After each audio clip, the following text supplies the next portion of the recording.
Hi friends, சில kitchen tips பார்க்கலாமா? இது சின்ன சின்ன டிப்ஸ் தான், ஆனால் வந்து கட்டாயமாக யூஸ்ஃபுல்லாக இருக்கும். நிறைய பேருக்கு தெரிஞ்சிருக்கலாம், இது தெரியாதவங்களுக்காக. ஓகே, பார்க்கலாமா? ஸோ நீங்கள் வெங்காயம் வெட்டும்போது அழாமல் வெட்டினவங்க ரொம்ப கம்மி. எல்லாருக்குமே தண்ணி அழுக வருதுன்னா அது இந்த ஒரு ஆளால் தான். ஸோ அப்படி கண்ணீர் வருது, ஆனால் ஒரு சின்ன வெங்காயம் எடுத்து இந்த மாதிரி இந்த கத்தியோட முனையில் வச்சுக்கோங்க.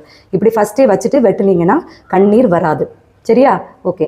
நெக்ஸ்ட் என்ன அப்படின்னு பார்த்தீங்கன்னா, நம்ம ஊரில் எல்லார் வீட்லேயுமே அதிகமாக தோட்டம் இருக்கும். அதுவும் வாழை தோட்டம் இல்லாத வீடு இருக்காது.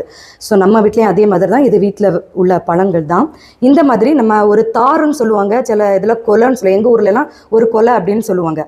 ஸோ நம்ம ரொம்ப சீக்கிரம் பழுக்கக்கூடாது, கொஞ்சம் டைம் வச்சு சாப்பிடணும், பழுக்க சாப்பிடணும் அப்படின்னு கொஞ்சம் நாள் வச்சு பழுக்க வைக்கிறதா இருந்துச்சுன்னா இந்த மாதிரி ஒரு சீப்பு, நம்ம சீப்புன்னு சொல்லுவோம், இதை சிலர் வந்து படலை அப்படின்னு சொல்லுவாங்க.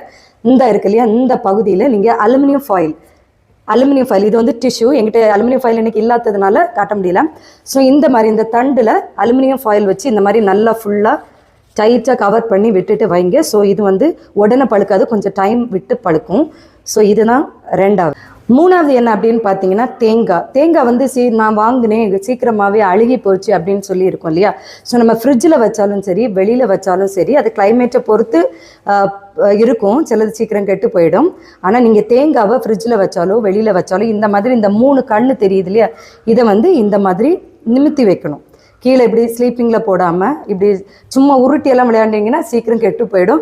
ஸோ வைக்கிற இடத்துல இந்த மாதிரி நேராக இருக்கிற மாதிரி வைங்க, இந்த 3 கண்ணும் மேலே இருக்கிற மாதிரி. அதுதான் மூணாவது. நெக்ஸ்ட் என்ன அப்படின்னு பார்த்தீங்கன்னா, கேஸ்கெட். இது எல்லாருக்கும் தெரிஞ்சது தான். இது வந்து நம்ம குக்கரில் யூஸ் பண்ணுவோம் இல்லையா. ஸோ குக்கரில் வந்து நம்ம பருப்பு வச்சுருக்கும் போது இல்லை ரைஸ் வச்சுருக்கும் போது பார்த்தீங்கன்னா, இது போட்டும் லீக் ஆகும், தண்ணி லீக் ஆகும் குக்கர் மூடினதுக்கப்புறம்.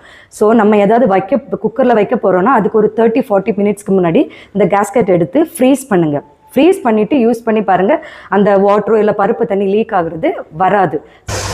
அடுத்தது என்ன அப்படின்னு பார்த்தீங்கன்னா, நம்ம வந்து இப்போ 10 கிலோ அரிசி 25 கிலோ அரிசி அப்படின்னு சொல்லி சேர்த்து நிறைய அரிசி வாங்குவோம் இல்லையா. வாங்கி தான் வைப்போம். அண்ணனாடு போய் வாங்குறது ரொம்ப கம்மி. அது வந்து சிலர் ரேஷனில் வாங்குவாங்க, சிலர் கடையில் வாங்குவாங்க.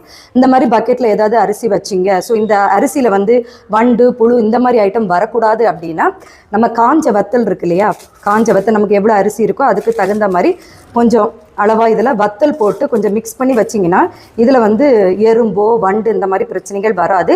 இதையும் வந்து ட்ரை பண்ணி பாருங்கள். இன்னொன்று என்ன அப்படின்னு பார்த்தீங்கன்னா, நம்ம புளி இருக்கும், புளி வந்து நிறைய நாள் கெடாமல் இருக்கும். அது இன்னும் நிறைய 1 வருஷம் 1.5 வருஷம் அப்படி நல்லா கெடாமல் இருக்கணும், பாதுகாக்கணும், பூசணம் வரக்கூடாது அப்படின்னா அந்த புளியில் கொஞ்சம் கல் உப்பு லைட்டாக கலந்து வைங்க.